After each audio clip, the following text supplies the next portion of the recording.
Mesdames, Messieurs, bonsoir. Aujourd'hui, 8 juin 2025, la communauté chrétienne célèbre la Pentecôte. Bonne fête donc à tous les chrétiens du monde entier. Dans le grand format de ce dimanche, 8 juin 2025, nous ferons un zoom sur la journée de l'environnement. Cette année, c'est la lutte contre les sachets plastiques qui est au cœur du combat mondial au Bénin. L'Université d'Abomey-Calavi joue sa partition à travers l'association des spécialistes de l'environnement du CIFRED. Nous recevrons dans cette émission Abed Nego Tingugi, spécialiste en environnement et chargé de projet de l'ASE CIFRED. Nous ferons également le décryptage de l'actualité de la semaine avec Anselme Pascal Agueoundé, rédacteur en chef adjoint chargé du web au quotidien de service public La Nation. Et enfin, la page culturelle sera animée par Rol Nipos, un jeune artiste béninois très talentueux. Pour ceux qui ne le connaissent pas, vous allez le découvrir dans le grand format de ce dimanche. C'est parti donc pour le journal.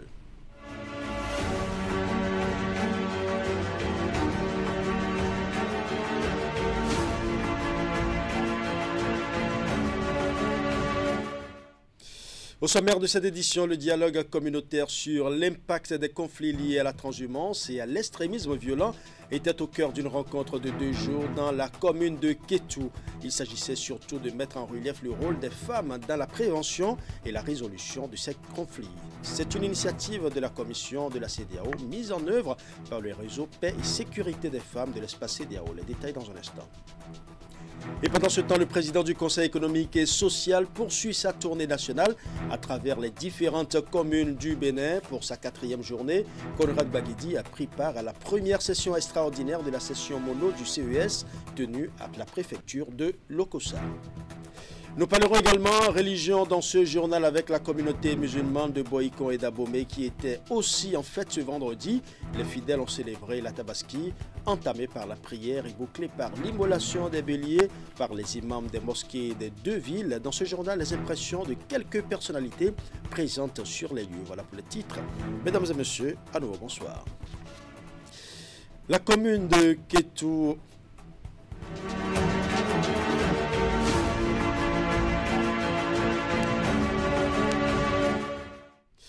La commune de Kétou a accueilli du 4 au 5 juin un dialogue communautaire sur l'impact des conflits liés à la transhumance et à l'extrémisme violent et le rôle des femmes dans la prévention et la résolution de ces conflits. C'est une initiative de la commission de la CEDEAO mise en œuvre par le réseau Paix et Sécurité des femmes de l'espace CEDEAO. Les détails dans ce reportage. Leaders communautaires, activistes, femmes politiques ou issus de la société civile, des communes de Tanguieta, des 2KP et de Kétou ont répondu à cette rencontre stratégique de Kétou dans le cadre du dialogue communautaire de la CEDEAO. Au cœur des échanges, le renforcement du rôle des femmes dans la prévention et la résolution des conflits en Afrique de l'Ouest et dans le cas d'espèce, les conflits liés à la transhumance et à l'extrémisme violent. Vous m'excuserez de le dire, c'est les hommes qui font la guerre, mais c'est les femmes qui font la paix. Et donc, conscient de tout cela, nous avons dit qu'il faut renforcer le rôle des femmes dans la prévention et la résolution des conflits. Nous ne devons pas être des victimes, mais nous devons être des actrices dans la prévention et aussi au niveau des tables de négociation. Donc, nous avons convoqué, comme je l'ai dit tantôt, l'expérience de Mano Rivo Union. Nous avons convoqué même l'expérience de Sun City en RDC, en République démocratique du Congo, où également, c'est toujours les femmes qui ont amené les décideurs à signer un accord de paix. Il y a un impact différencié sur les femmes et les hommes en ce qui concerne ces différents conflits. Les femmes subissent beaucoup plus de violence au cours de ces conflits. Et elles jouent également un grand rôle dans la prévention de ces conflits. Mais leur rôle n'est pas reconnu.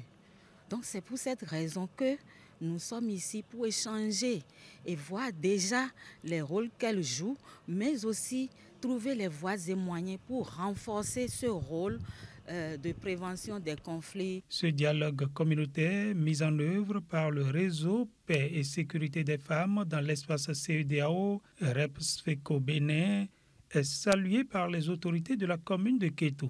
Chères participantes et chers participants, nous sommes très reconnaissants envers la CEDEAO qui a bien voulu choisir la commune de Kétou pour abriter la présente activité.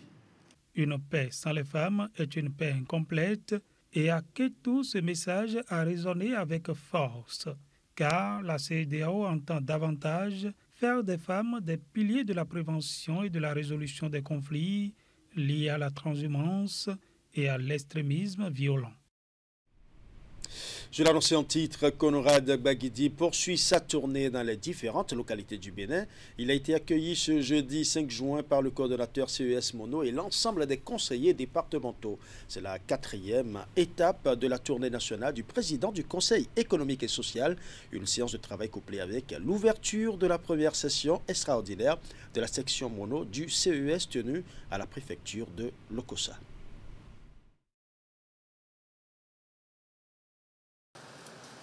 Conrad Gbagidi, accueilli ici dans le département du Koufo par le préfet Christophe Megbedji. Après les civilités, les deux personnalités et leurs délégations se sont retrouvés autour d'une table pour une séance d'échange. C'est ici à Aplahoué que le président du Conseil économique et social a été accueilli pour lancer les travaux de la première session extraordinaire du CES départemental du Koufo. Une session d'importance particulière selon Conrad Gbagidi parce que s'inscrivant dans le contexte de la mise en œuvre des dernières réformes qui ont donné naissance aux conseils départementaux du CES. Des conseils encadrés dans leur mission d'information, de vulgarisation et de collecte des préoccupations citoyennes par la loi organique numéro 2024-26 du 17 juillet 2024. Pendant la présente session, vous aurez à prendre connaissance du programme indicatif des sessions départementales pour l'année 2025.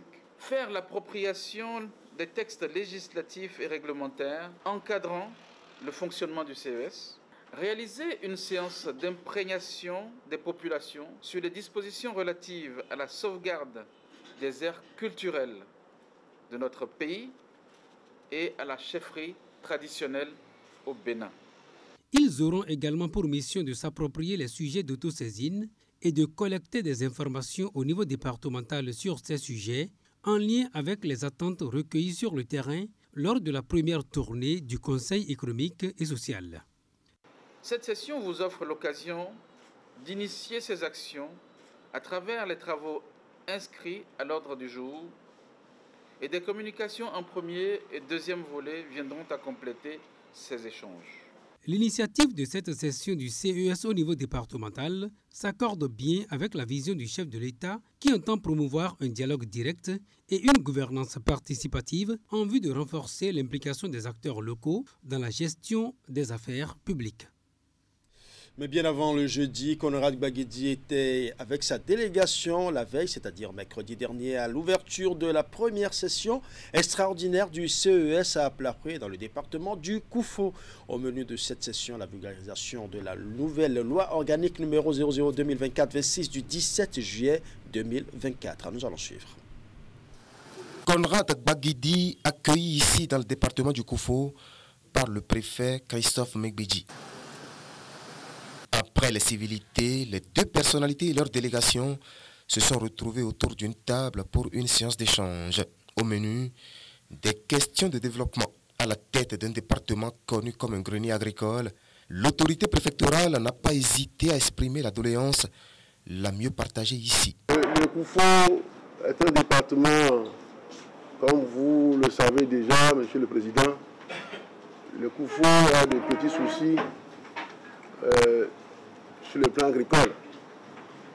Parce que c'est des paysans très laborieux, ils ont besoin d'engins, de tracteurs pour mécaniser un peu l'agriculture. Et l'autre qui, en visite de prise de contact, a donné ses assurances à séance tenante.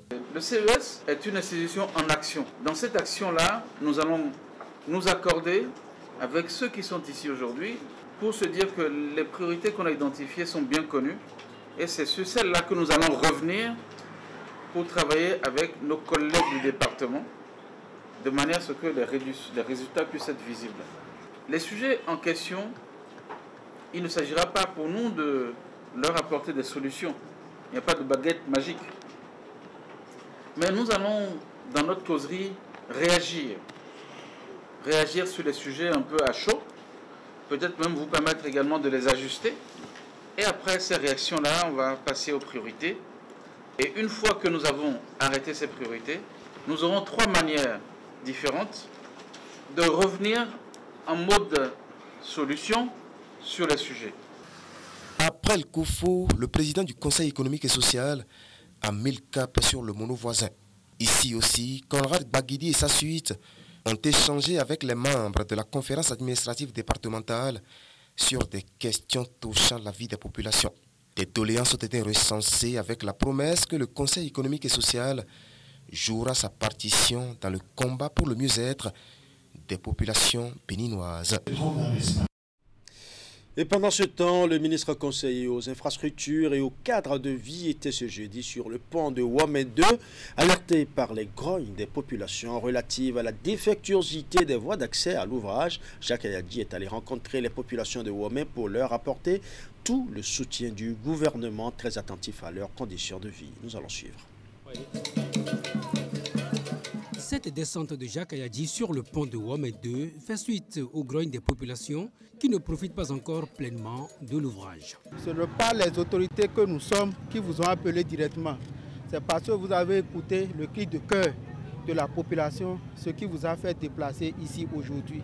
L'État nous a construit un joyau comme ça.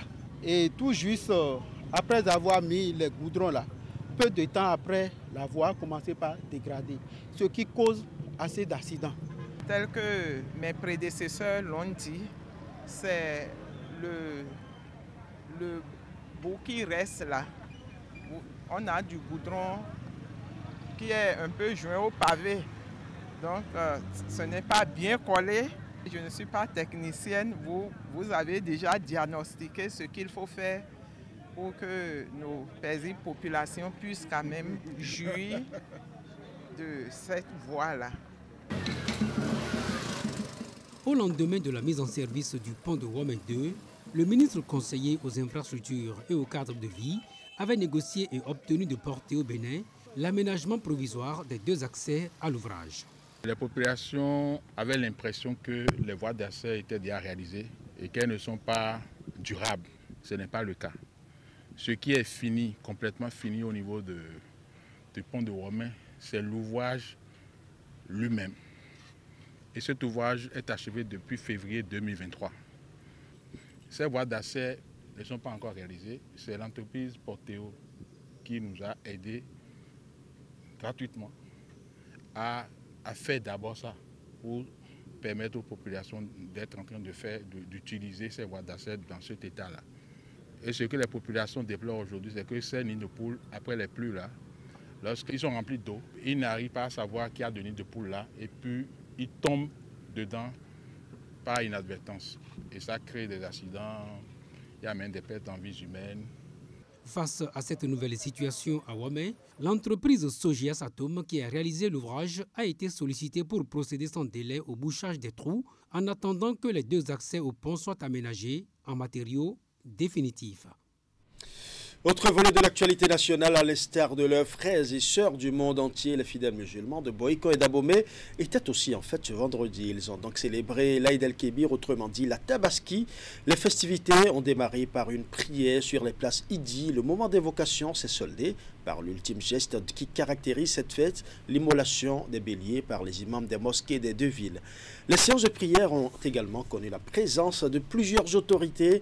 Quelques-unes se sont confiées à notre équipe de reportage. Nous allons suivre. L'homme a besoin toujours de prier Dieu, de sacrifier pour lui. C'est ça qui va nous amener, nous donner la paix dans notre soyez dans nos cœurs, dans nos pays. Que Dieu nous accorde la paix dans notre pays. C'est ça qui est essentiel. La croyance aujourd'hui, ce n'est plus comme ça se passait au temps des prophètes. Parce qu'il faut voir les preuves, par exemple. Mais nous devons prendre des leçons. C'est des leçons. Et raffermir nos cœurs, surtout l'amour du prochain. L'amour de Dieu et l'amour du prochain. C'est ça surtout. Nous avons prié que ces sacrifices, qu'ils les acceptent en signe de reconnaissance et de gratitude pour tout ce qu'il fait pour nous et pour le Bénin tout entier. Qu'il nous garde dans la paix, qu'il nous accompagne dans l'accomplissement de notre mission, qu'il veille sur nos dirigeants. Si un événement de si grande taille se célèbre aujourd'hui. Il ne faut pas que je reste en marge. C'est ce qui a conduit mes pas à cette place, cette grande place pour la fête de la Tabaski. Ce qui est prêché aujourd'hui, c'est la foi. Si nous sommes en quelque chose, dans n'importe quelle religion, ayons la foi et pratiquons ce que Dieu nous demande, ce que les divinités nous demandent. Vous avez écouté le président de l'Union islamique, qui est l'imam de la mosquée centrale de Boycon. Il a prié pour tout le monde entier, pour l'Afrique et surtout notre pays, le Bénin, pour que les quelques mois qui nous séparent des élections, des joutes électorales, que tout se passe dans la convivialité, dans la paix, dans l'allégresse, comme on a l'habitude de le faire dans ce pays. Des imams des 77 communes ont reçu des instructions fermes. Nous leur avons demandé de prier beaucoup afin que les terroristes qui sont au nord, que ceux-là abandonnent notre territoire. Deuxièmement, d'ici quelques mois, nous allons rentrer en pré-campagne des élections de 2026. Nous leur avons demandé aussi de prier beaucoup afin que ces élections se passent sans violence, dans les meilleures conditions. Les fidèles musulmans de Djougou ont aussi fêté la Tabaski ce vendredi. Ils ont massivement effectué les déplacements sur la grande place Idi, située au quartier Éric Pegana. Ce jour de grande spiritualité a mobilisé tête couronnée, autorités politico-administratives, guides religieux et autres fidèles pour rendre gloire à Allah, le très miséricordieux. Les détails dans ce reportage. C'est un balai incessant des têtes couronnées, guides religieux et autres fidèles musulmans sur cette légendaire place Idi de Djougou. 70 jours après la fête de Ramadan, les voici massivement mobilisés pour la grande prière de l'Aïd el-Kébir.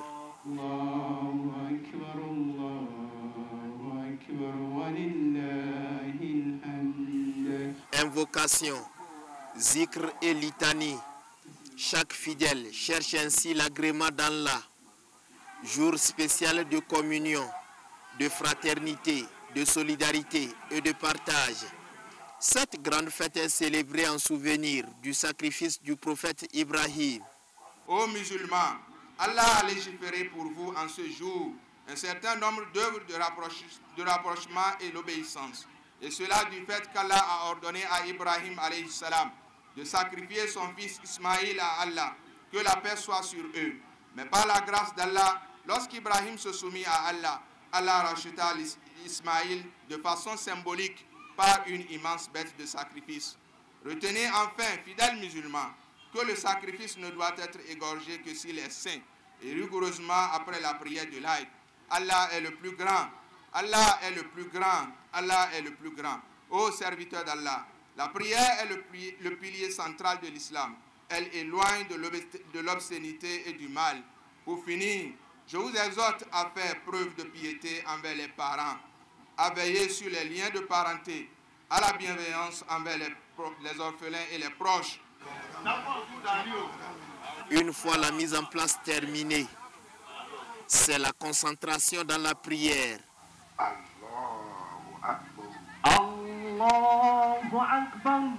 Une prière constituée de 2 rakats officiés par l'imam central de Djougou, El Hadj Razak Samari. Après la prière proprement dite, suivie du sermon, c'est l'immolation à titre symbolique d'un bélier. Un acte spirituel posé qui donne ainsi le top de l'immolation des bêtes dans les foyers musulmans. Cette prière s'est bien déroulée. Les autorités et personnalités n'ont pas manqué d'exprimer leur satisfaction.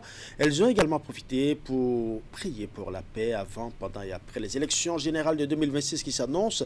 Ce sont des propos recueillis par Abdou Sarabi Idrissou. Nous sommes très fiers, très contents parce que vous avez vu que ça s'est passé dans le calme et dans la sérénité. Nous remercions tous ceux qui ont contribué à cela parce que vous avez vu, comment on appelle, l'installation qui est là, qui a permis à tout le monde de suivre c'est dû à certains qui ont mis la main dans la poche. Donc on profite pour les remercier par rapport à ça. On prie aussi le Seigneur pour que cette année, l'année qui commence après la fête, là, soit une année de paix. On est en train d'aborder une pente, c'est-à-dire les élections qui viennent. On prie le Seigneur pour que ça se passe très très bien, sans problème, et que tout le monde participe à la fête et qu'au finish, on puisse avoir des élections paisibles et calmes. Gratitude envers le Seigneur, de remerciement pour nous avoir permis de célébrer cet événement dans la paix et la douceur. C'est d'avoir une pensée pour nos soldats qui tombent sur le front en continuant de nous défendre. C'est d'avoir une pensée pour nos autorités qui, au plus haut sommet, le chef de l'État, le président de l'Assemblée, c'est d'avoir une pensée pour la population de Djougou, pour Sa Majesté, pour le maire et pour tout le monde, pour les populations béninoises, que tout le monde fait en paix et en bonne santé. On est content, on se porte bien. La vie, c'est important. Il faut que Dieu nous prête vie et qu'on puisse vivre selon les règles qui permettent aux autres de vivre aussi en paix. La religion, elle est là pour ça. Nos leaders religieux, ils l'ont dit, il faut qu'on les écoute. Et que l'année des élections générales soit une année de paix, de succès, et que nos espoirs soient comblés à la fin, qu'on se dise le Bénin s'en sort vraiment glorifié. Bonne fête donc à tous les musulmans et bonne fête aussi à tous les chrétiens pour la Pentecôte. C'est la fin de ce journal, mais le grand format se poursuit. Place donc à l'invité de la semaine.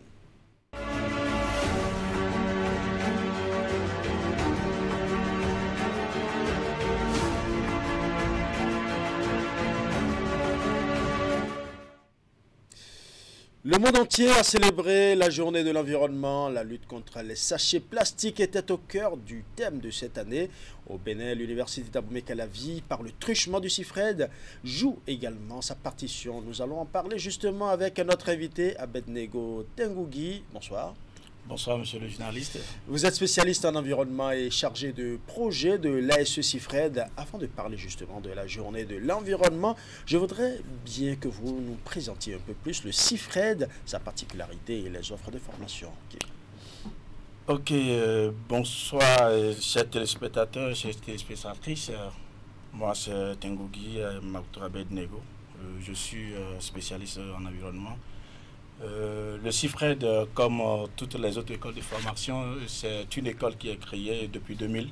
D'accord. Et ça fait déjà 25 ans. Et d'ailleurs, cette année, nous célébrons le 25e anniversaire de cette école. Une école de l'université d'Abomey-Calavi. Tout à fait. Une école de l'université d'Abomey-Calavi et qui est logée au sein de l'université d'Abomey-Calavi. Et ils forment des spécialistes en environnement, en licence comme en master.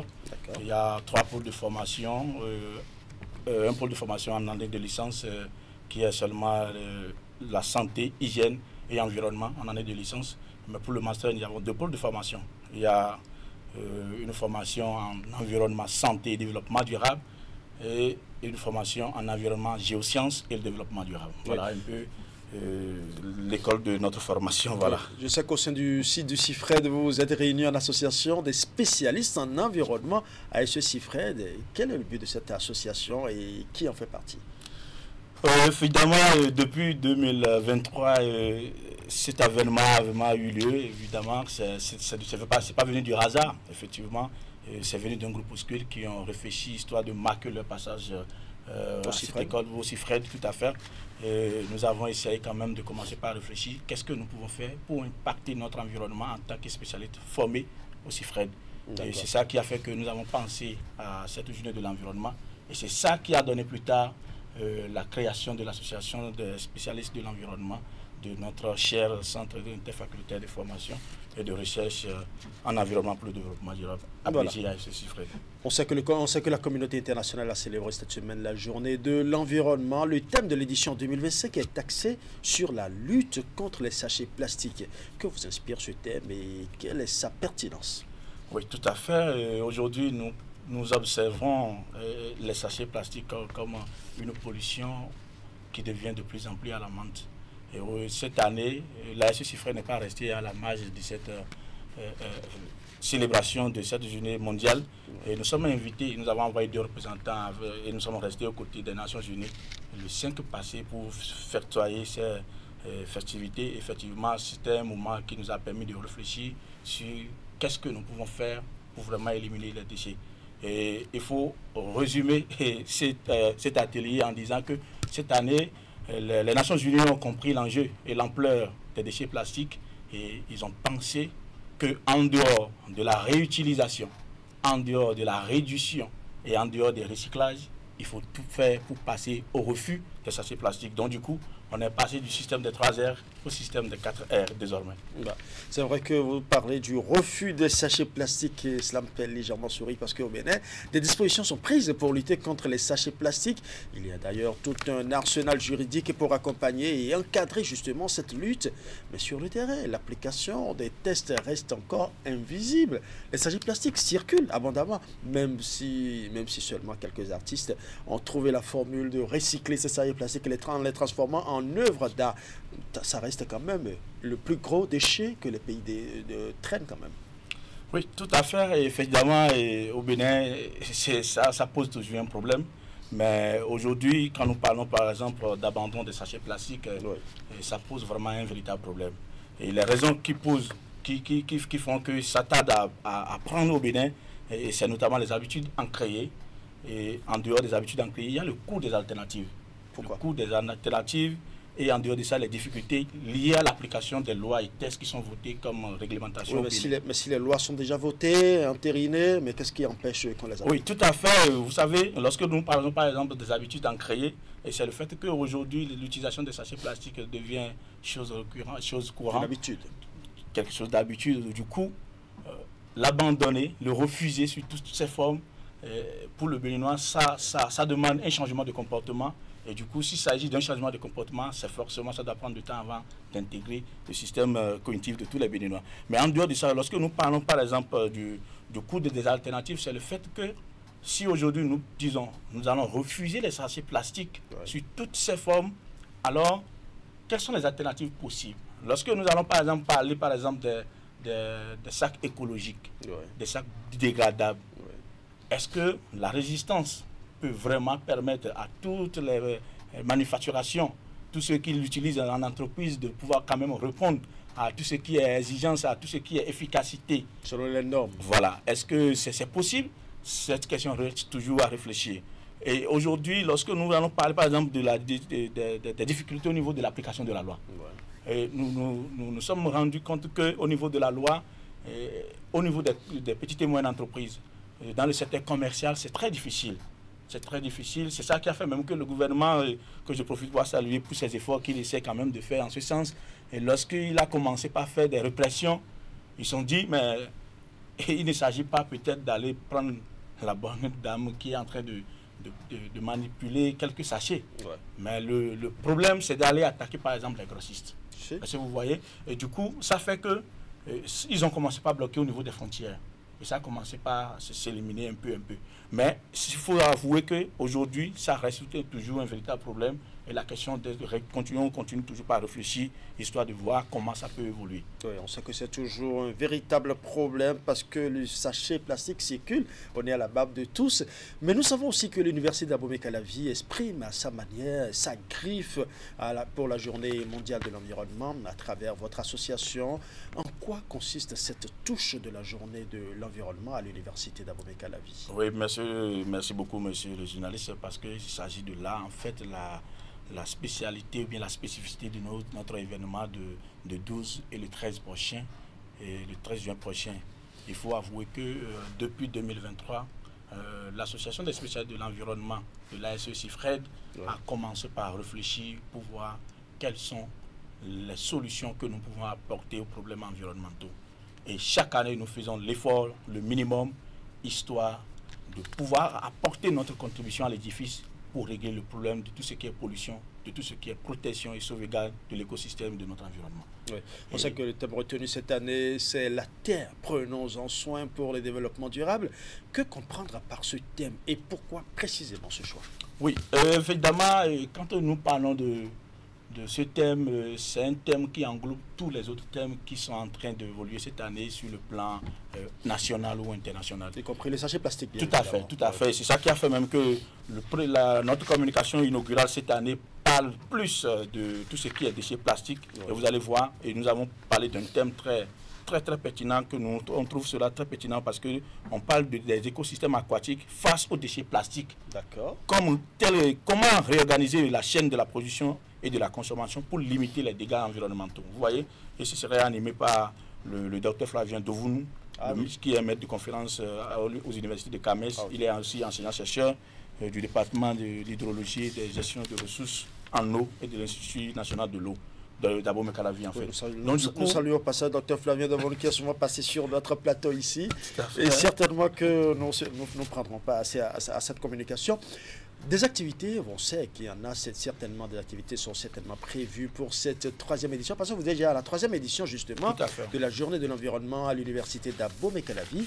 À quoi peut ou doit s'attendre la communauté universitaire par rapport à ces journées de l'environnement à l'université d'Abo Mekalavi? À cette grande occasion qui nous permet de rassembler toute la communauté universitaire pour parler surtout de tout ce qui est pollution au niveau de l'environnement, nous avons des activités clés que nous organisons.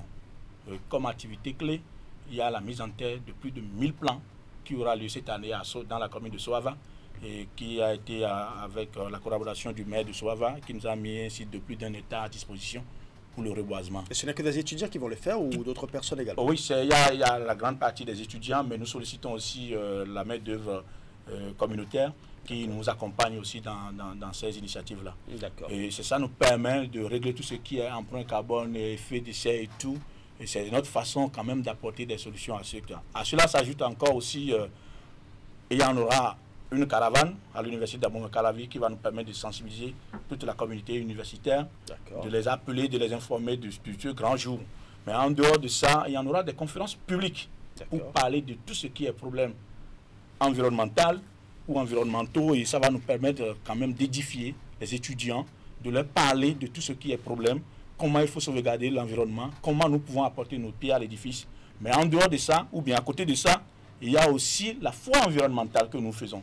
Et la foi environnementale, en quelque sorte, nous invitons toutes les structures, toutes les organisations qui apportent des solutions aux problèmes environnementaux de venir exposer le savoir-faire, de venir mettre à la disposition de notre public tout ce qu'ils savent faire, tout ce qu'ils font pour apporter des solutions aux problèmes environnementaux.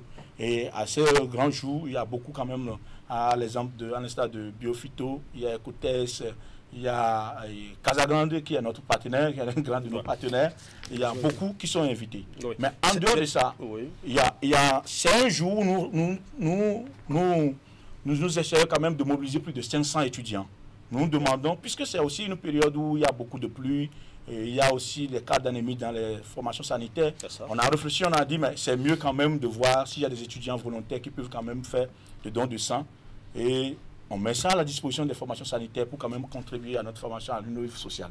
Donc du coup, c'est ça qui fait que ce jour-là aussi, il y a aussi le don de sang qui est aussi prévu tout à fait, et c'est en collaboration avec la direction départementale de la transfusion sanguine. Ouais, j'ai envie de vous titiller un tout petit peu en vous disant, puisque vous avez parlé de la sensibilisation des étudiants, j'espère seulement que vous les apprendrez aussi que ceux qui boivent les puits à water, l'eau en plastique et qui jettent les sachets plastiques par terre, ils polluent véritablement l'environnement. Tout à fait, c'est pourquoi je pense que la deuxième journée de notre journée de l'environnement porte essentiellement sur la salubrité et le tri des déchets. Donc c'est l'activité phare de la deuxième journée de nos festivités. Et ça va nous permettre non seulement de sensibiliser la communauté universitaire, mais de rappeler aussi et de mettre des points sur tout ce qui est loi qui régit les déchets plastiques au Bénin. Et ça va nous permettre de faire une sensibilisation, de faire une journée de salubrité et en même temps une journée de tri. Ça nous permet en même temps d'être non seulement en contact des étudiants qui sont des consommateurs, mais également en contact avec la communauté qui sont surtout dans les marchés publics de notre université et qui sont des fournisseurs. Parce que quand tu vas acheter, si celui qui te vend la nourriture ou bien celui qui te vend quelque chose ne te met pas ça dans un sachet, tu ne peux pas avoir de sachet. Donc, il y a quelques années, on avait même parlé de ça où à l'université d'Abo Mekalavi, c'était strictement interdit. Donc du coup, cette année, il y a toutes ces habitudes-là que nous allons rappeler afin de les intégrer dans la conscience de tout chacun de nous. Parce que c'est une affaire commune. Oui. Oui. On sait que vous avez parlé du don de sang, d'une campagne de don de sang justement pour aider les formations sanitaires dans lesquelles il y a raréfication de sang, de ce liquide précieux, sinon ce liquide vital. Est-ce que c'est la particularité de cette 3e édition ou est-ce qu'il y a une particularité pour cette 3e édition de la journée de l'environnement à l'université d'Abomey-Calavi? Cette particularité est déjà venue au niveau de la 2e édition l'année passée. Depuis l'année passée, on a introduit cette particularité de don de sang pour aider les formations sanitaires. Mais cette année, la particularité vient surtout au niveau du tri et de la sensibilisation sur la loi 2017-39 du 26 décembre 2017 portant sur l'interdiction de l'exportation, de la commercialisation et de l'usage du sachet la plastique. détention et l'utilisation de tout ce qui est des sachets plastiques non biodégradables. Voilà. On sait que vous avez déjà organisé 2 éditions de la journée de l'environnement à l'université d'Abomey-Calavi. Quel bilan pouvez-vous déjà faire et quels sont les impacts sur la communauté universitaire ou la communauté environnante? Voilà, en termes de bilan, nous on sera très heureux de vous dire que c'est un bilan très positif. Parce que si vous dites très positif, ce sera un peu difficile parce que déjà il y a des sachets plastiques qui continuent de circuler là. Oui, il faut l'avouer. Depuis l'année, il y a de cela 2 ans, notre particularité n'était pas directement sur les sachets plastiques. Oui. Les sachets plastiques sont venus cette année. Donc du coup, depuis 2 ans, nos journées de l'environnement portaient plus sur la conscientisation de la communauté universitaire sur tout ce qui est pollution environnementale et la mise en tête des plans. C'est particulièrement tout ce qui faisait l'objet de nos journées. Donc du coup, cette année, on peut dire qu'on peut faire un bilan très positif en ce sens que les plans mis en terre ont très évolué et ça nous permet à chaque fois qu'on se rend dans ces milieux, on est très heureux d'avoir contribué à quelque chose. En dehors de ça, les communications et tout ce qui est sensibilisation à l'endroit des étudiants a vraiment un impact positif en ce sens qu'aujourd'hui, lorsque nous parlons de la journée de l'environnement à l'université d'Abomey-Calavi, ce n'est plus chose incomprise au niveau des étudiants.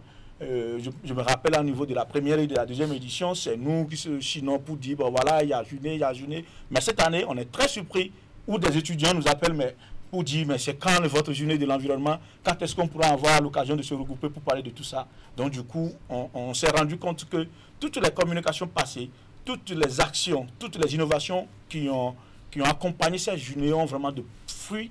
Et c'est ça qui a fait qu'aujourd'hui, les étudiants d'engouement, lorsqu'on parle de l'environnement, chacun s'intéresse parce qu'ils se sont rendus compte que ce n'est plus une affaire d'individus, mais c'est une affaire collective. Ouais.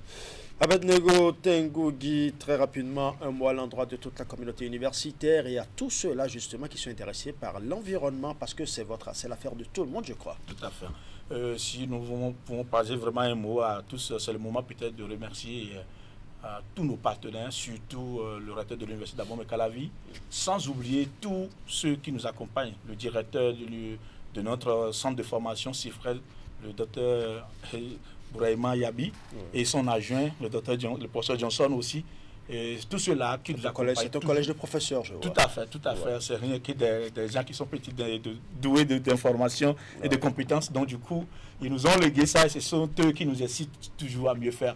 Et aujourd'hui, c'est aussi au moment de lancer un appel à toute la communauté universitaire et à tous ceux qui s'intéressent à la chose environnementale, que c'est le moment de se joindre les bouts.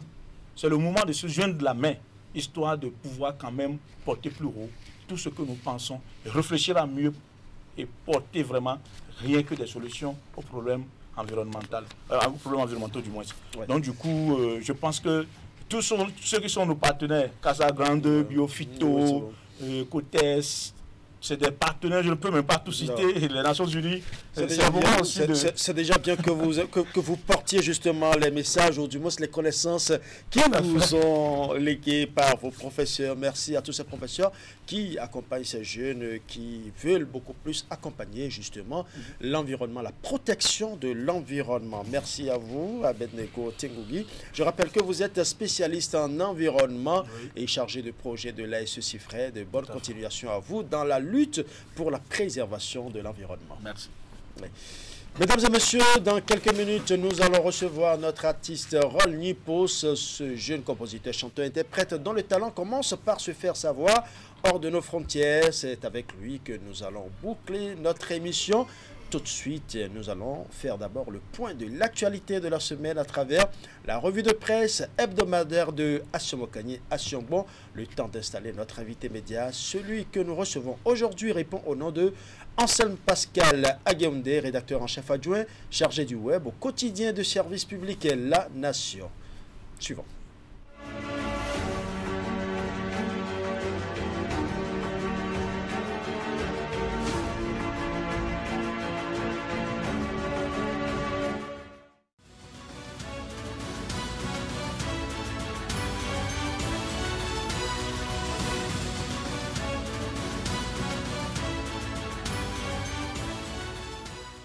Mesdemoiselles, Mesdames et Messieurs, bonjour et bienvenue sur la revue de presse hebdomadaire.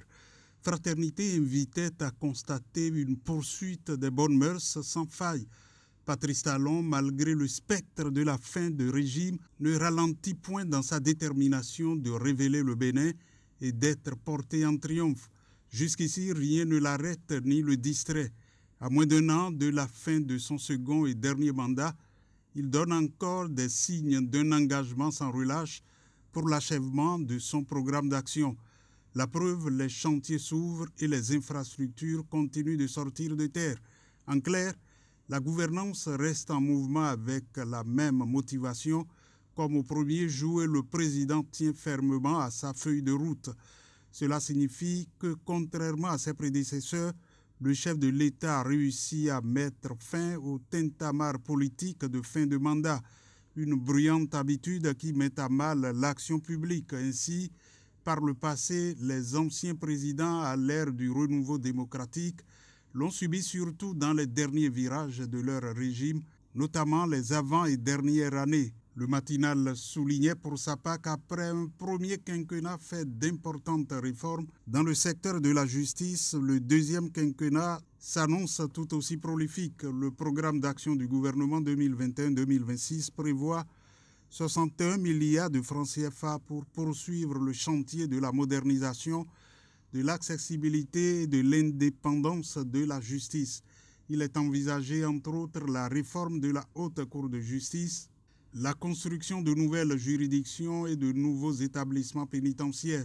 Au cours de ce quinquennat, plusieurs projets seront mis en œuvre dans le secteur justice, entre autres le document de présentation du PAG 2021-2026 mentionne l'opérationnalisation des chambres administratives au niveau des juridictions du fonds, la modernisation des services judiciaires, la modernisation du système pénitentiaire, la poursuite de la phase 2 du projet d'appui à l'amélioration de l'accès à la justice et de la reddition de comptes, le renforcement de l'accès à la justice, la construction et l'équipement de 6 nouvelles juridictions, la construction et l'équipement de 5 établissements pénitentiaires et des centres de sauvegarde de l'enfance et de l'adolescence. Dans une de ses parutions de la semaine, le pays émergent écrivait que le Bénin réagit aux propos du général Abdourahmane Tiani en réaction à la déclaration du président de la République du Niger. Le ministre des Affaires étrangères du Bénin, Olusegun Adjadi Bakari,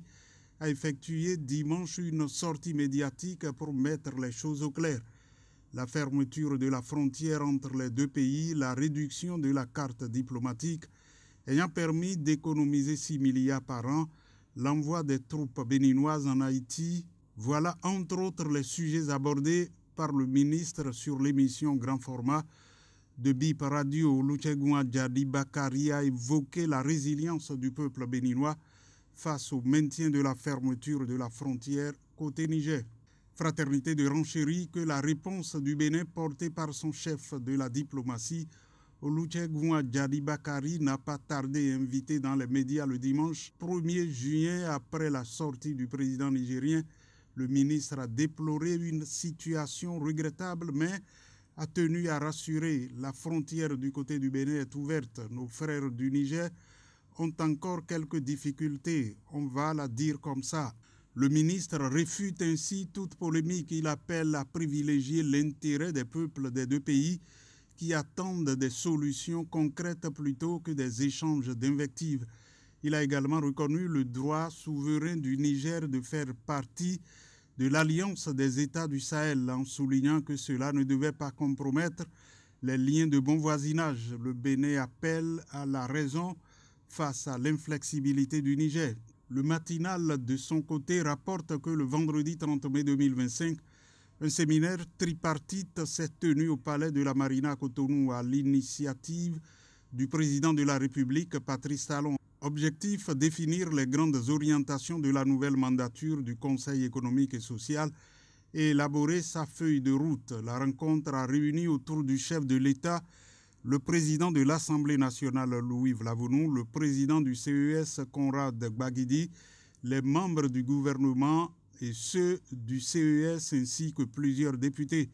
Pour la nation, cette rencontre de haut niveau marque une étape cruciale dans la refondation de cette institution républicaine longtemps cantonnée à un rôle consultatif. À travers ces assises, Patrice Talon, président de la République, a souhaité impulser une nouvelle dynamique à cette institution stratégique, désormais dotée de nouvelles prérogatives, d'une ambition renforcée et d'une responsabilité élargie. Dans la suite, le matinal renseignait que la 4e édition de la fête nationale du coton culteur s'est tenue le samedi 31 mai 2025 au stade de Dassazoumen. Elle a connu une forte mobilisation des acteurs de la filière coton du Bénin. Instaurée en 2017, cette fête vise à honorer les producteurs de coton et à encourager l'excellence dans cette filière clé de l'économie béninoise. Le Bénin confirme son rang de leader africain de la production cotonnière avec un total de 637 064 tonnes de coton graines commercialisées lors de la campagne 2024-2025. La filière contribue notamment à 80 milliards de francs CFA de revenus nets aux producteurs et génère des ressources significatives pour le développement local. Fraternité fait observer que les statistiques de la dernière campagne faisaient du Bénin le premier pays producteur de coton en Afrique. C'est donc pour maintenir le cap et encourager les cotonculteurs à mieux faire que cette fête qui est à sa 4e édition a été initiée. J'éprouve en ce moment un sentiment de satisfaction, de joie et de fierté pour la contribution de la filière coton à la formation du produit intérieur brut et de la richesse nationale. Ces grandes réalisations ne doivent pas nous empêcher de progresser vers une logique nouvelle. Le rendement moyen actuel de 1200 kg par hectare reste en dessous de notre objectif qui est d'au moins 1500 kg à l'hectare. Le meilleur producteur national, Gounou Tamou, de la commune de Banikwara, avec 275 tonnes, a été récompensé par une Toyota Fortuner 4x4.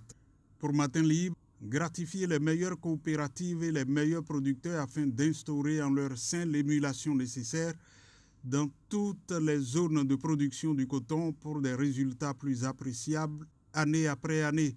C'est le but que vise l'association interprofessionnelle du coton en instaurant la fête nationale du coton culteur qui est à sa 4e édition cette année. C'est la fin de cette revue de presse hebdomadaire. Merci d'avoir été à l'écoute.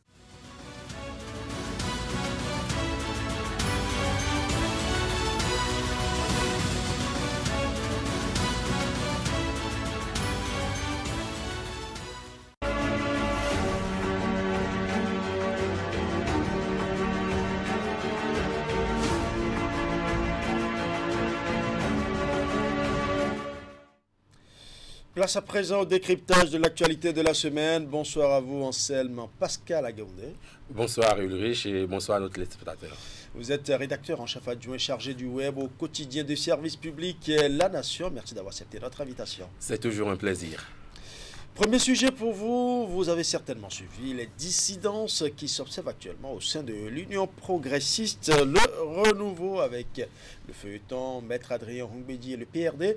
Tout a commencé par des déclarations et des récriminations de Maître Adrien Roumbédi contre la gouvernance du président Patrice Talon. Maintenant, ce n'est plus une petite querelle, une plaie profonde s'est ouverte au sein de l'UPR. Quelle lecture faites-vous de la posture de Maître Adrien Roumbédi qui réclame son PRD initial ? Est-ce qu'il pourra encore avoir son PRD initial? C'est là la vraie question. Et je suis très heureux que vous ayez employé le thème feuilleton. C'est bien un feuilleton qui commence là avec plusieurs épisodes. Nous en avons suivi quelques-uns déjà et nous savons qu'il en reste encore parce que là, c'est une bataille juridique et politique qui s'ouvre et je suis sûr que on peut s'en douter. C'est la bataille politique qui l'emportera. Maintenant, est-ce que Maître Adrien Ongbeji est en mesure d'avoir encore son PRD initial puisque l'on sait que le parti qui a été les deux partis ont fusionné pour donner un parti UPR et il y a des attributions qui appartenaient au PRD qui sont maintenant dans le patrimoine de l'UPR et pour que cela revienne encore au PRD, il aurait fallu encore un accord je dirais quand même, de dissolution de ce bloc-là pour que chacun puisse entrer encore dans son patrimoine. Alors, est-ce que cela est possible, hein? Et là, il faut le voir sur le plan juridique. Et deux, est-ce que Maître Adrien Ongbeji est aujourd'hui fondé à demander encore à retrouver son PRD initial? C'est vrai qu'on entend dire qu'il y a des dissensions à l'interne, que les voix ne portent plus la même vision, les voix ne portent plus les mêmes intérêts, c'est sûr. Et est-ce que cela suffit pour que l'on puisse remettre en cause un accord qui a été quand même signé. Et un accord qui est signé tient d'accords et d'obligations entre les deux parties.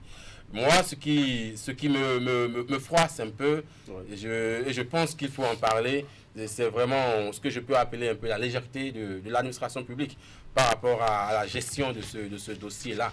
Parce qu'il ne serait pas très équilibré de faire une analyse sans aller de ce côté-là. Ouais. Oui. Nous allons revenir du côté du ministère de l'Intérieur tout à l'heure parce que les débats vont dans tous les sens actuellement parce qu'il y a certains qui estiment que les arguments que Maître Adrien Ongbeji avance ne manquent pas de pertinence. D'autres estiment que la Cour constitutionnelle n'a jamais dit clairement que le PRD et l'UP sont officiellement dissous. Est-ce que nous n'allons pas ainsi vers une bataille juridique alors que Maître Adrien Ongbeji lui-même avait proposé un règlement à l'amiable avec le président de l'Union progressiste Le Renouveau? Bien sûr, et il me plaît de rappeler un propos de Maître Adrien Ongbeji, alors qu'il était encore président de l'Assemblée nationale, c'était à l'ouverture d'une des sessions où lui-même disait que le droit est cette discipline-là où l'on peut dire une chose et son contraire. Alors, pourvu que vous en ayez les arguments juridiques. Et là, nous entrons effectivement dans une bataille juridique puisque le postulat et tout ce que présente le Maître Adrien Ongbeji, qui est quand même un avocat avéré, qui a de l'expérience, tout ce qu'il a fourni en termes d'information dans son mémorandum ne manque pas de pertinence. C'est vrai, on peut discuter certains aspects. On peut discuter notamment des aspects liés à l'abrogation ou non, parce que nous ne l'aurons pas. En termes en droit, on parle d'abrogation tacite ou express. Il y a l'abrogation express. Et là, c'est les dispositions de la loi elle-même qui vont prévoir que dès la mise en application de cette nouvelle loi ou de cette nouvelle convention, toutes les dispositions antérieures contraires sont abrogées. Et là, on parle d'abrogation express. Mais il y a également l'abrogation tacite. C'est qu'il y a incompatibilité entre les deux dispositions. Et là, on peut dire qu'il y a incompatibilité de subsistance entre les deux parties. Donc, les deux parties-là ne peuvent plus coexister. On a fait un. Nous nous sommes mis d'accord pour faire un. Et à partir de ce moment, c'est que les deux parties sont d'une façon ou d'une autre dissous.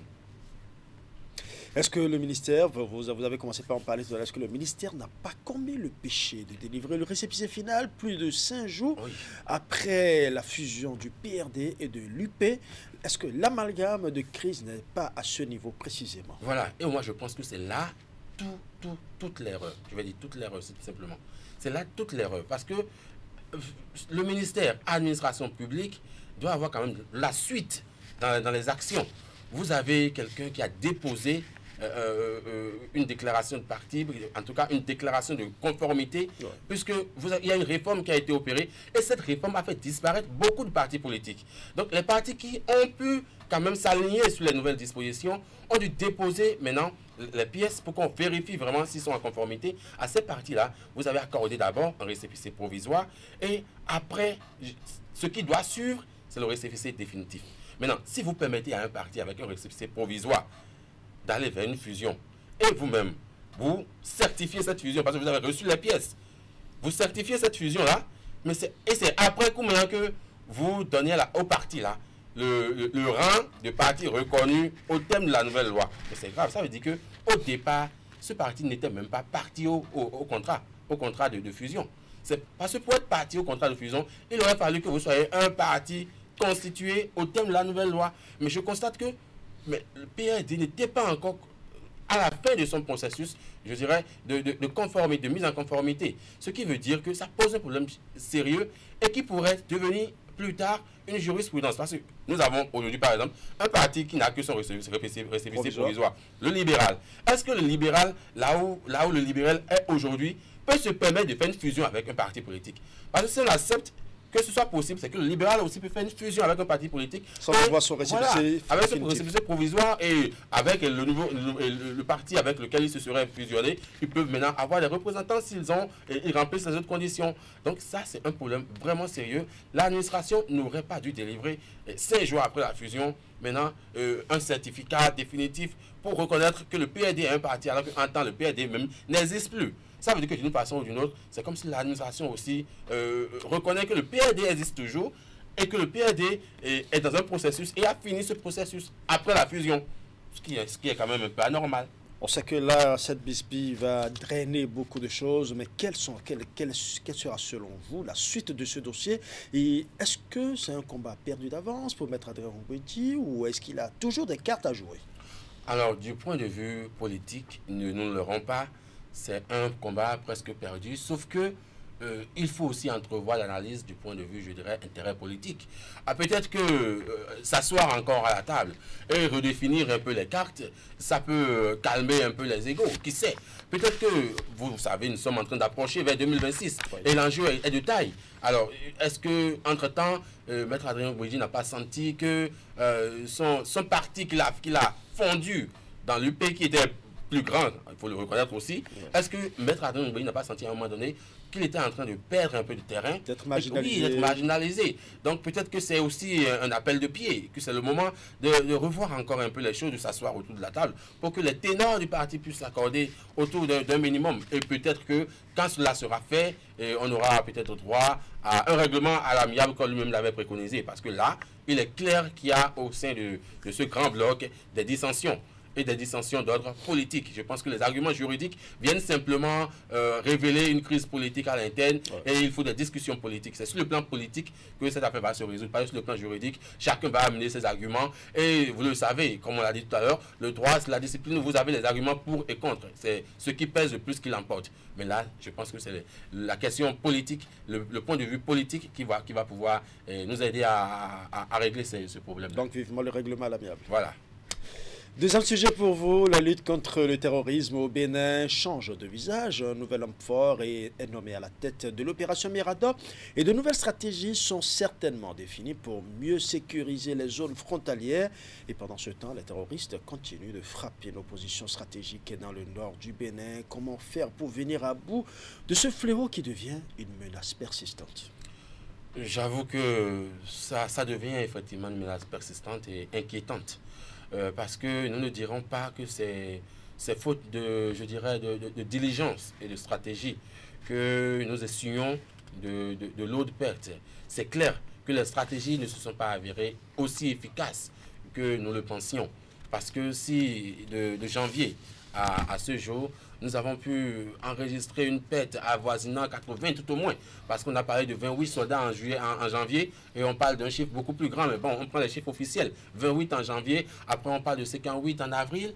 Et là, tout dernièrement, bon, c'est quand même, je pense que la perte est lourde, elle est très lourde. On pourrait dire que c'est une perte chaque jour, si on doit échelonner ça par jour, avoir le nombre de personnes qui est déjà tombées sous le coup de ces personnes-là, des individus armés non identifiés. Et je pense que parfois, un changement, ça peut aider également à rafraîchir un peu les choses, à rafraîchir les stratégies. Peut-être que l'ancien commandant, après un an, n'ayant pas pu quand même trouver des solutions efficaces, il était peut-être à bout de stratégie. Il faut aller vers un autre. Et celui-là qui est là maintenant, on connaît aussi son histoire.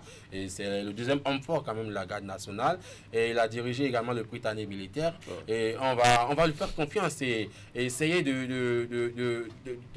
d'avoir confiance un peu en ce qu'il peut nous apporter de nouvelles solutions, de nouvelles stratégies, parce que cela est très important.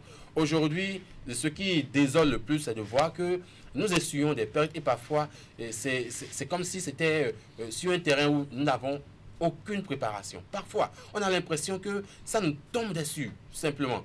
Et c'est là où je me pose la question de nos services de renseignement. Mais comment ça se passe effectivement?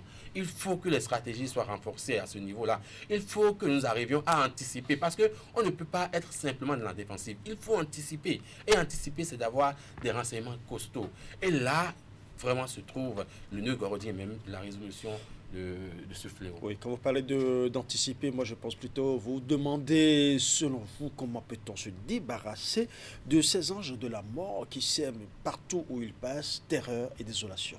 Et oui, vous en conviendrez avec moi, le Bénin n'est pas le seul pays qui est victime de l'extrémisme violent, du terrorisme. Et autour de nous, malheureusement, je ne dis pas malheureusement, en pensant à nos concitoyens des pays voisins, non, mais en pensant peut-être un peu plus à la proximité du Sahel. Malheureusement, nous nous retrouvons au cœur quand même d'une zone qui est une zone de prédilection pour ces individus-là. Et au cœur de cette zone-là, nous ne pouvons pas y arriver sans une collaboration franche. Alors même que nous savons que la collaboration est difficile par ces temps qui courent avec les pays du Sahel qui ont choisi d'autres voies pour la cession au pouvoir. Et il y a encore quelques dissensions jusqu'aujourd'hui avec l'État du Bénin, ce qui fait que la collaboration n'est pas forcément au meilleur de ses jours. Et aujourd'hui, le Bénin se retrouve à devoir faire face à son destin. Seul. Seul. Comment y arriver lorsque vous êtes presque seul? Et même les rares personnes qui vous aident, on vous tasse de pro-colonialisme parce que tel vous aide un peu avec tel ou tel. Voilà. Donc le Bénin est un peu comme livré à lui-même et doit trouver la force et les armes nécessaires pour faire face à ce fléau-là qui nous a tant coûté déjà. Ouais. Troisième sujet pour vous, et dernier justement, parce que là j'ai l'impression de vous avoir fatigué un peu. Pour vous, les relations Bénin-Niger sont toujours en berne. Et pour cause, le général Tiani reste inflexible. Malgré le dialogue pacifique et rassembleur du Bénin, le président du Niger continue d'accuser son homologue du Bénin. Cela donne l'impression que Tiani en veut personnellement à Patrice Talon. Selon vous, qu'est-ce qui oppose les deux hommes? Alors, chers confrères, je voudrais dire d'office qu'il y a un problème profond et qu'il y a là des rivalités qui ne sont pas forcément révélées au grand jour. Il y a forcément des non-dits dans cette affaire-là. Et puis, je pense, il ne l'a même pas caché d'ailleurs, que Tiani a des problèmes personnels avec notre chef d'État, parce que lui-même dit qu'il n'a aucun problème avec le Bénin. Alors, s'il n'a pas un problème avec le Bénin, pourquoi lésiner autour de ce qu'il y a à faire? Et vous savez que c'est une mesure qui fait souffrir les ressortissants des deux pays. Bon, voilà, donc ce n'est pas comme si c'était un coup de bâton sur la tête du chef de l'État seulement. Là, mais c'est les citoyens qui ressentent ce coup-là. Et il faut qu'on arrive à laisser passer les préjugés, les a priori, les procès d'intention, parce qu'il y a beaucoup de procès d'intention derrière cette affaire pour aller vers l'intérêt général de nos citoyens. Parce que nous connaissons les récriminations de Tiani. Nous savons ce qu'il reproche au Bénin. Il pense foncièrement que le Bénin s'allie aux forces colonisatrices, et notamment à la France, pour pouvoir déjouer son système sécuritaire. Mais, je voudrais dire, mais en toute franchise, il y a eu beaucoup de pourparlers par rapport à cela. Le Bénin a apporté beaucoup de clarifications par rapport à ses positions et par rapport à l'apport, l'aide militaire étrangère. Je pense que tout a été dit de façon claire. Le reste, c'est des procès d'intention. Et il faut qu'on en sorte. Ouais. On sait que dans cette crise diplomatique, ce sont les populations des deux pays qui en souffrent. Le corridor Bénin-Niamey est le plus sécurisé, le plus rapide d'ailleurs. Mais du côté du Niger, ça grogne aussi. Mais le président Tiani reste inflexible sur la réouverture des frontières. Que comprendre par sa posture? C'est un entêtement. Et ça me laisse penser, oui, c'est un entêtement. Et ça me laisse penser simplement à une crise de leadership. Simplement, à une crise de leadership entre deux présidents. Et malheureusement, comme on le dit, quand les éléphants se battent, c'est les ailes qui en pâtissent. Et là, ce sont les opérateurs économiques des deux pays qui en pâtissent. Simplement. Et je pense même que les opérateurs du Niger ont encore plus de difficultés encore que les nôtres. Parce que vous voyez, ils doivent maintenant contourner avec tous les risques que cela comporte, avec toutes les pertes que cela comporte, des risques sécuritaires, parce que là c'est plus long et plus dangereux.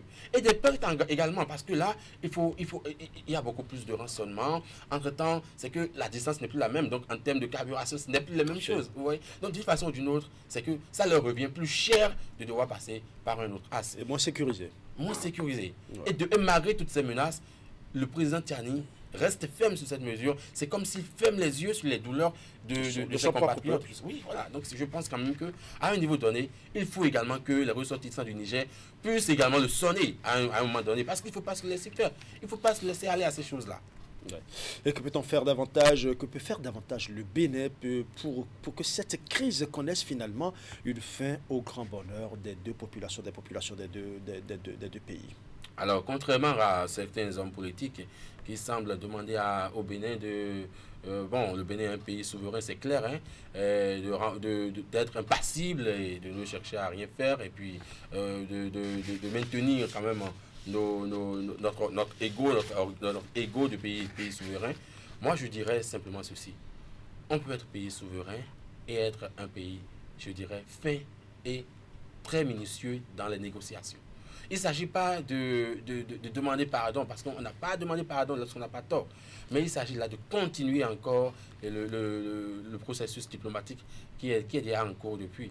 Il faut voir de façon précise ce qui est à la base de cet entêtement-là de Tiani. Nous avons relevé les raisons. Mais peut-être qu'il y a encore des non-dits. S'il y a des non-dits, il faut les éclairer. Je pense que le Bénin doit continuer à jouer la carte de la diplomatie, parce que ce n'est que diplomatiquement qu'on peut régler cette question-là.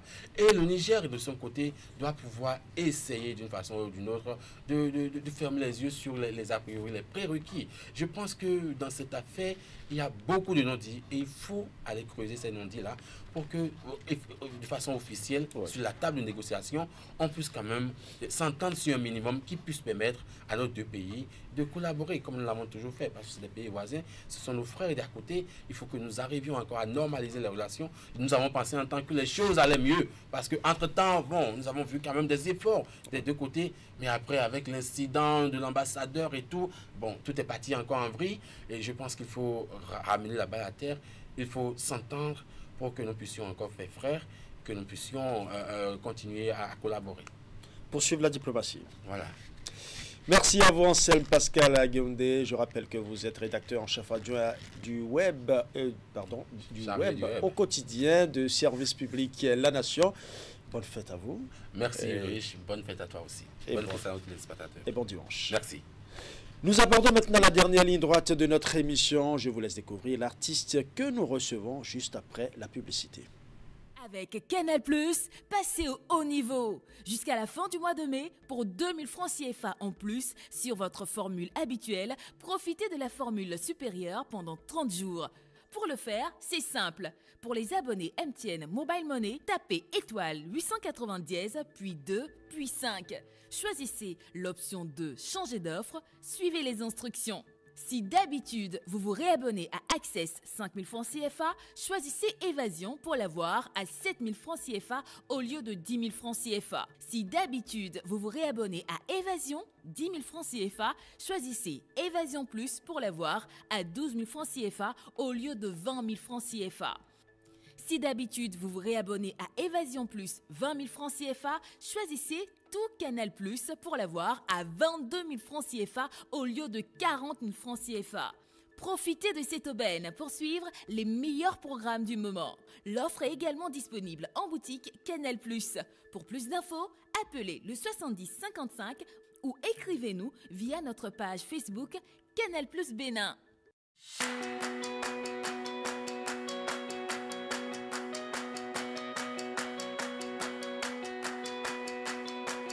Envie de transformer votre intérieur, envie de composer votre salon à votre image, selon votre style et en fonction de votre goût. Besoin de créer de l'espace dans votre salon, votre salle à manger ou même dans votre chambre à coucher. Et si l'inspiration vous attendait juste ici? Design moderne, style vintage, bois noble, matière naturelle, couleurs tendance et bien d'autres encore. Bienvenue chez N-Meubles Déco, votre destination incontournable pour des meubles et des objets décoratifs uniques, directement importés d'Allemagne.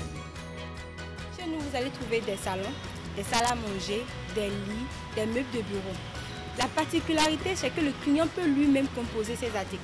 On n'impose pas notre composition. Donc vous pouvez venir voir un ensemble de tables avec salle à manger. Vous pouvez prendre juste la table ou juste les chaises. Des canapés confortables, des tables élégantes, des objets d'éco-tendance, il y en a pour tous les styles et tous les budgets. Rendez-nous visite à Calavi en quittant Kota pour Cotonou, 7e rue après la clôture de SOS au bord du goudron et dans notre showroom à Wologede, rue de la pharmacie Éternité.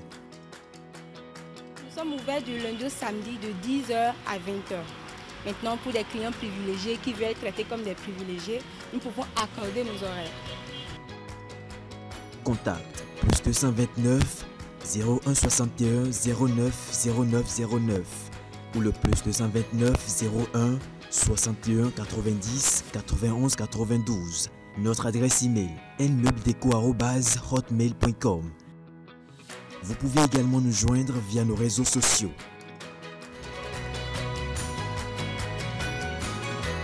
Sublimez votre intérieur, révélez votre style.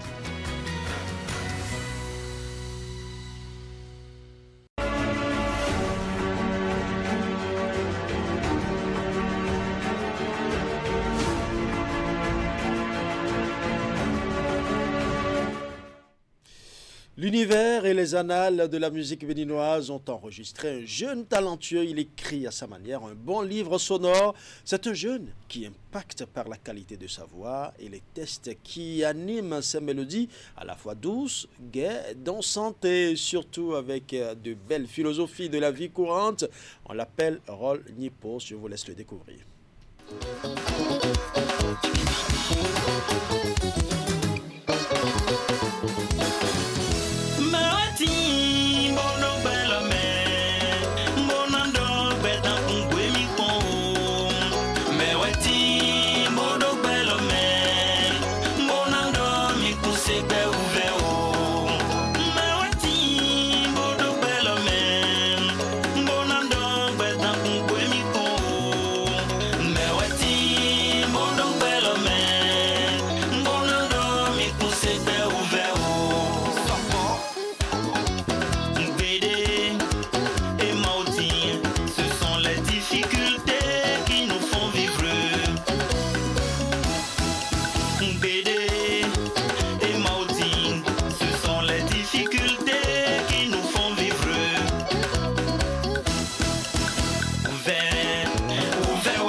Charitable, infiniment merci.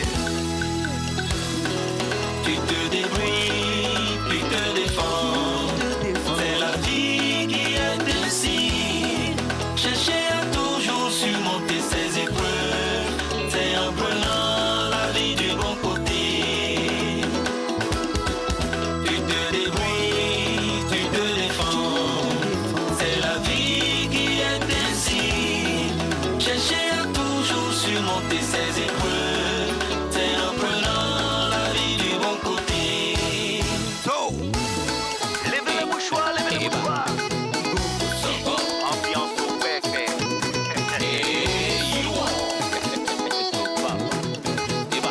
One, two, three, and go. Prends toujours la vie du bon côté. Toujours la vie du bon côté. Déjà confortablement installé sur notre plateau Rol Nipos. Bonsoir. Merci d'avoir accepté notre invitation. Merci beaucoup. C'est un plaisir pour nous de vous recevoir. Et là, comme je le dis, vous êtes actuellement ici pour votre procès. Est-ce que vous êtes prêt? Pour mon procès? Ouais. Bon, je suis prêt. D'accord. Bon, vous êtes né le 21 janvier 1988 à Godomain dans la commune d'Abomey-Calavi. C'est bien ça, hein? Oui.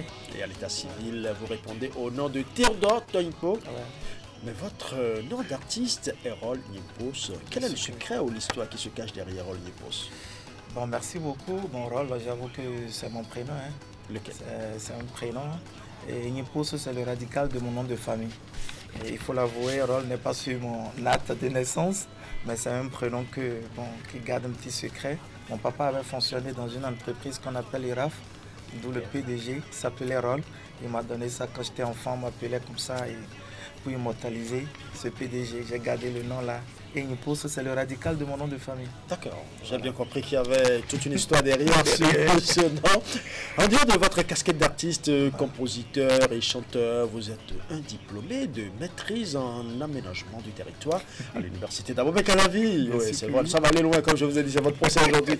Certains diront que vous avez déjà ce qu'il vous faut pour vivre. Pourquoi donc la chanson?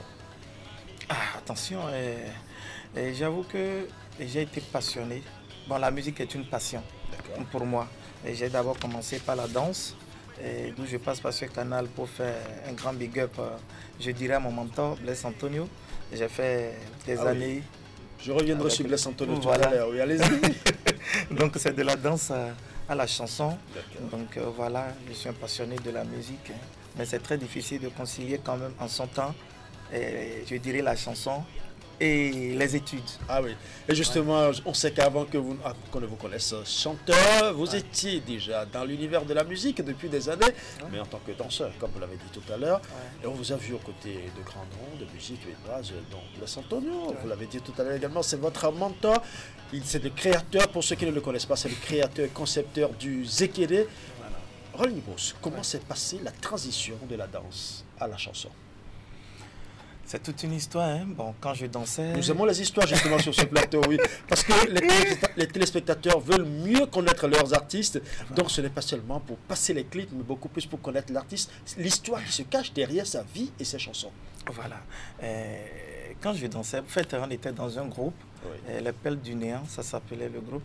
Et quand on dansait pour Blaise, moi en son temps, je disais à mes collègues danseurs que bon, si aujourd'hui, Blaise Antonio ne va pas au concert et on a une prestation peut-être de danse dans un collège, moi je vais faire l'artiste, vous allez faire danseur derrière moi. Donc, un bon interprète. Un bon interprète. Voilà. C'est de là ça a commencé.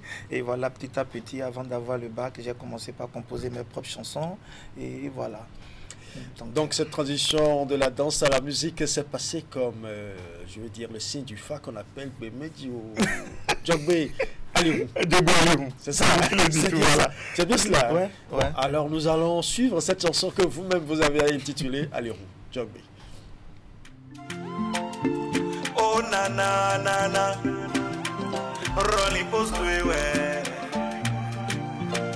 azamulo como to cherere, unko jage, nukukulo no ubaro, itowe. Let's go.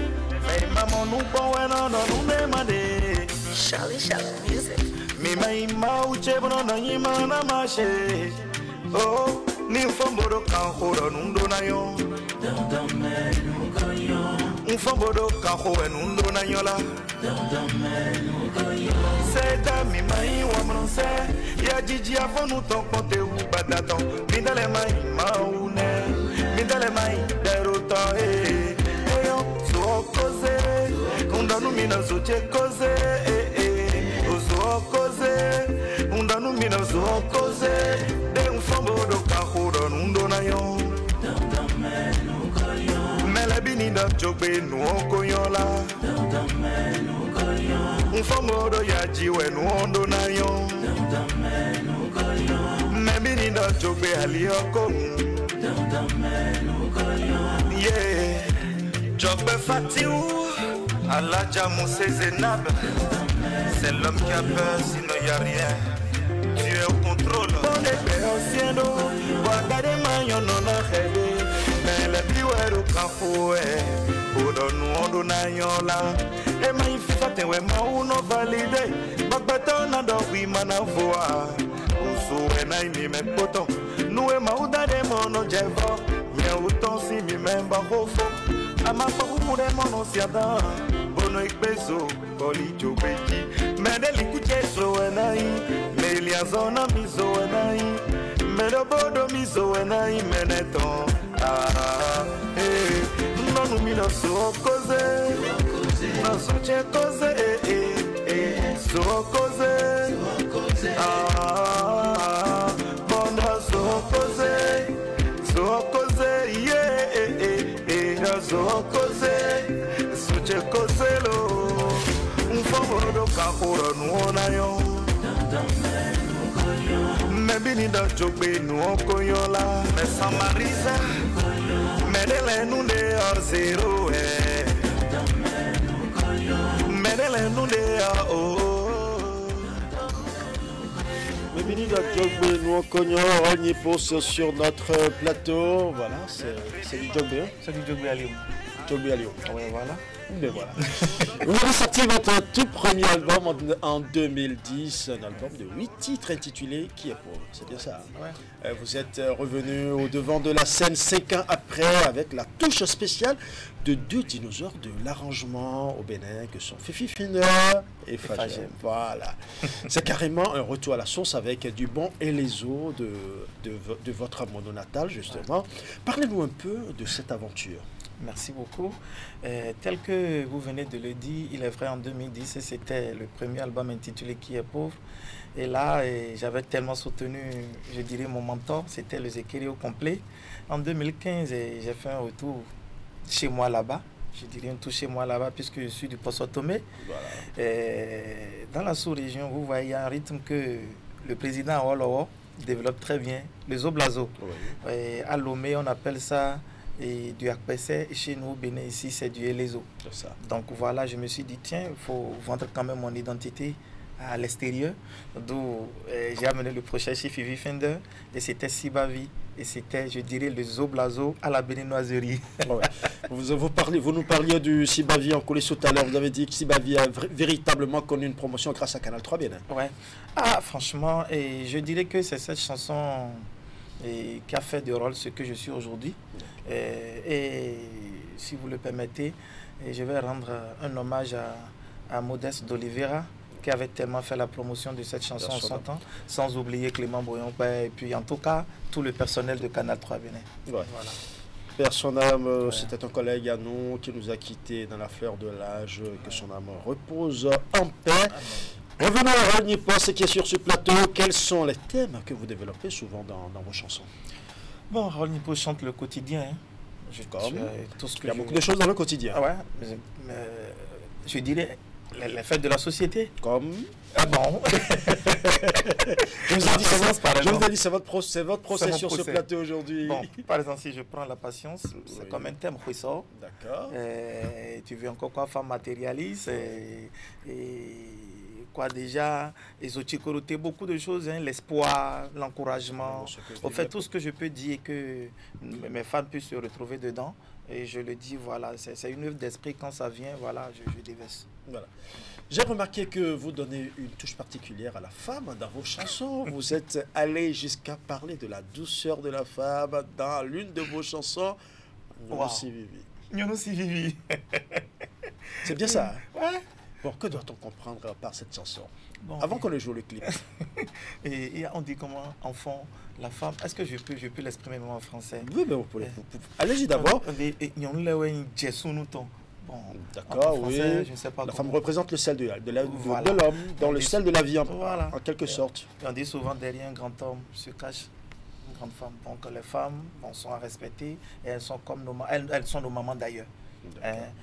La femme, il faut respecter la femme. Entre griffes, hein. Il faut respecter la femme. J'aime pas qu'on fasse du mal à la femme. C'est un être, mais que moi, je loue. Ce sont nos mères, pour ne pas dire nos dieux sur terre. De toute façon, nous venons tous d'une femme quand même. Voilà. Nous allons donc suivre ce morceau et chacun fait son analyse.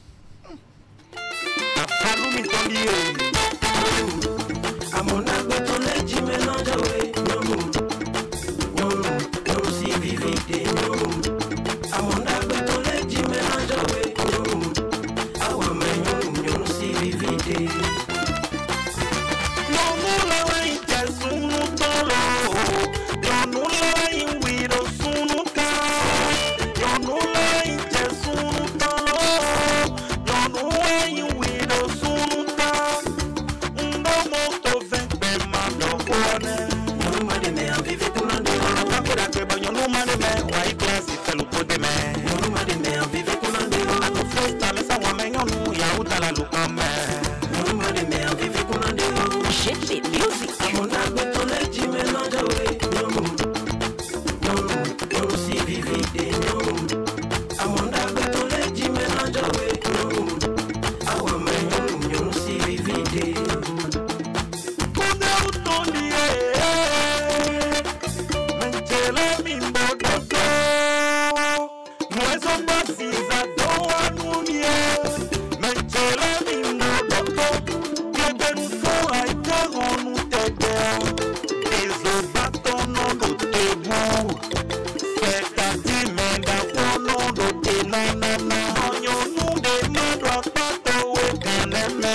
C'est quoi de ton rêve?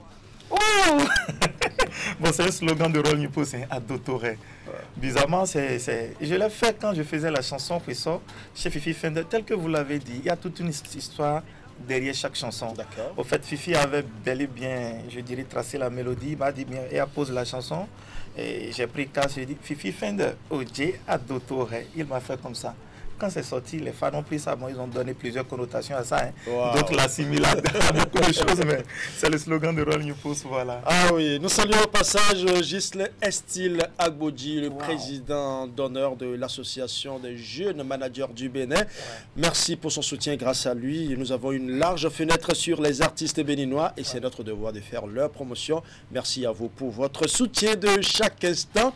Eh bien, nous allons continuer avec notre artiste, Rôle Nipo, qui est sur le plateau. Vous avez votre talent, certes, mais vous aimez bien la conjugaison des talents. Ça veut dire qu'il y a quelque chose? La conjugaison des talents. Oh, ouais. Vous avez fait une chanson avec notre jeune artiste, aussi talentueux que les Béninois aiment aussi, c'est Ola Aziza. C'est Ola Aziza, c'est vrai. Ça veut dire quelque chose maintenant. Ouais. Vous m'avez dit. Dans cette chanson, vous parlez de l'homme. Que dit cette chanson? Nous allons suivre tout à l'heure Beto, mais vous avez parlé de l'homme. Je voudrais d'abord que vous nous parliez un peu de tout ce qu'il y a eu autour de cette chanson, comment vous avez conçu cette chanson, ce qui vous a inspiré véritablement. Super. On dit communément dans notre jargon fond Beto. Voilà la carrière que je suis en train de faire. En tout cas, ma carrière, il y a des personnes derrière moi, telles que Ghislain Agbodji que vous venez de saluer. Ouais. Beaucoup de personnes qui nous appuient. Je me suis dit, tiens, pourquoi ne pas remercier tous ses parrains? Tu ne peux rien faire sur cette terre sans les hommes. Il faut exprimer de la gratitude envers l'homme. Reconnaissant envers l'homme. Même si le bon Dieu veut te faire du bien, il va passer toujours par une personne. Donc j'ai sollicité mon frère Serwan Aziza et puis c'était une très belle collaboration. Eh bien, nous allons suivre justement Beto.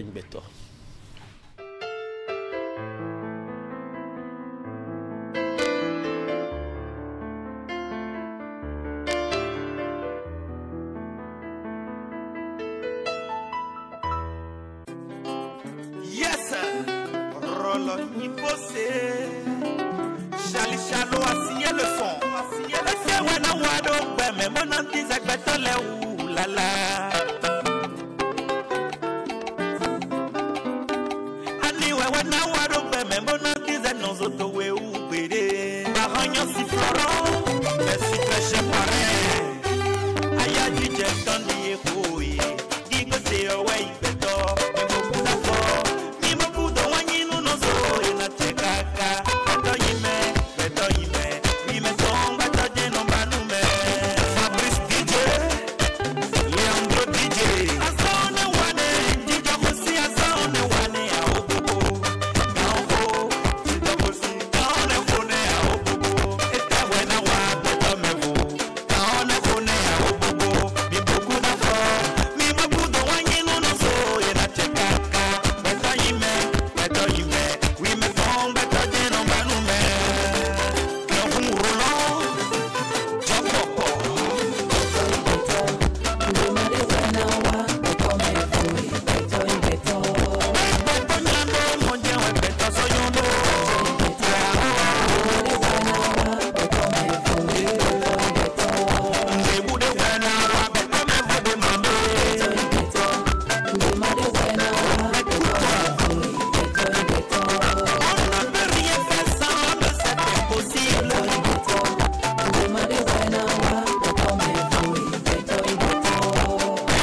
Sans l'homme, c'était possible. C'est l'une des phrases de votre chanson. Et il y a une phrase qui attire mon attention. Elle dit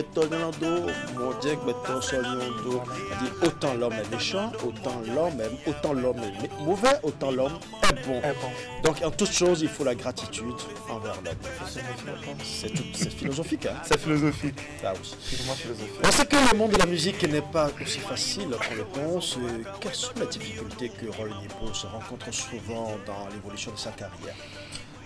Les difficultés sont énormes, hein, surtout dans la production de mes œuvres musicales et puis la promotion surtout des œuvres musicales aussi. Vous voyez, un artiste c'est comme une industrie. Donc au Bénin ici, on griffe. Bon, moi particulièrement, à des moments donnés, je fais tout seul. C'est-à-dire tu vas au studio, toi seul tu vas miser, tu vas tout faire. Voilà, d'où à des moments donnés, je lance un appel, je dirais, aux promoteurs de nos Pour toujours rencontrer des Gbettor. Des Gbettor. Et pour avoir l'appui ou le soutien des Gbettor. Sinon je ne peux pas. Voilà. Des projets à court et à long terme. À court, il y aura une nouvelle chanson qui va sortir très très bientôt, d'ici je dirais 2 semaines ou 3 semaines. D'accord. Qui va sortir en vidéo bien sûr, pour le plaisir des fans. D'ici 2 semaines. D'ici 2 semaines. D'accord. Donc vous gardez le suspense sur le nom. Oui, je garde le suspense sur le titre et le projet qui est derrière ça. Ah d'accord. Ouais. Il y aura pas mal de choses pendant ces vacances. Hein. De toute façon, nous sommes là pour recevoir une autre fois, pour parler justement de ce morceau si possible. On peut y consacrer toute une émission, parce qu'on a compris que c'est de la philosophie que vous faites dans vos chansons. Merci nous allons suivre maintenant une de vos chansons que j'affectionne particulièrement, parce que musicalement, cela fait ressortir un mélange de sonorités du Bénin, surtout avec le talking drum qui a été joué à la perfection. Wow. Vous savez de quoi je vais parler? Oui, surtout. Je laisse les téléspectateurs découvrir.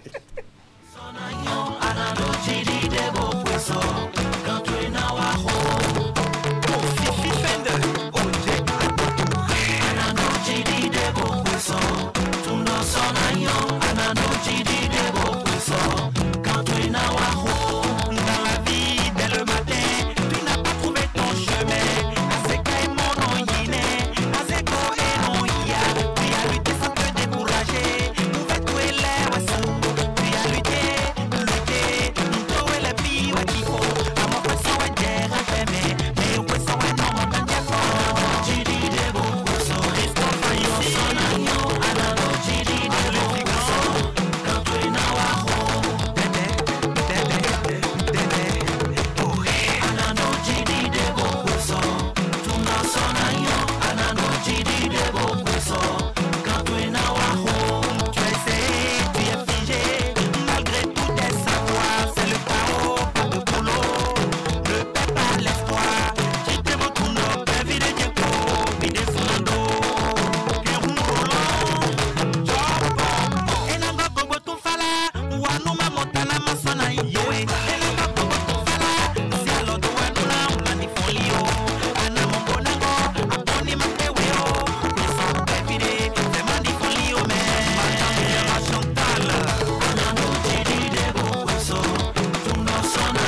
Professeur, c'est un morceau, je dirais plutôt une exhortation à la patience, c'est cela.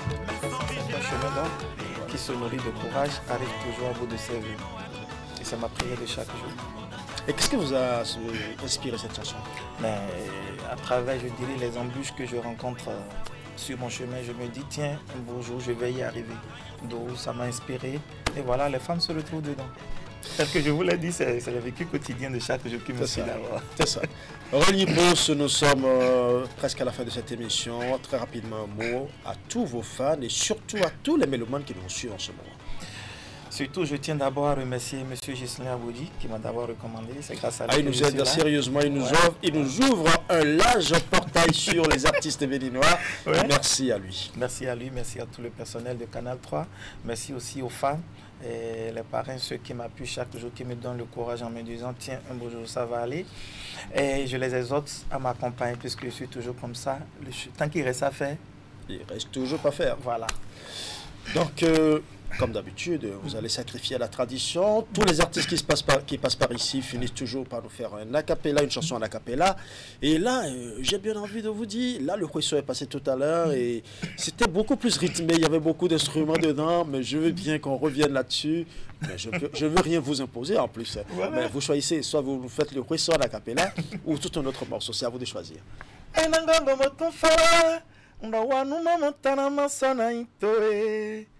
Enangongo motumfala zialodo anuna manifonio anamongonango agboni makpeweo kweso pevire maveri fonio me anano jidi demo kweso tuno sonayo anano jidi demo kweso ganto enawa voilà.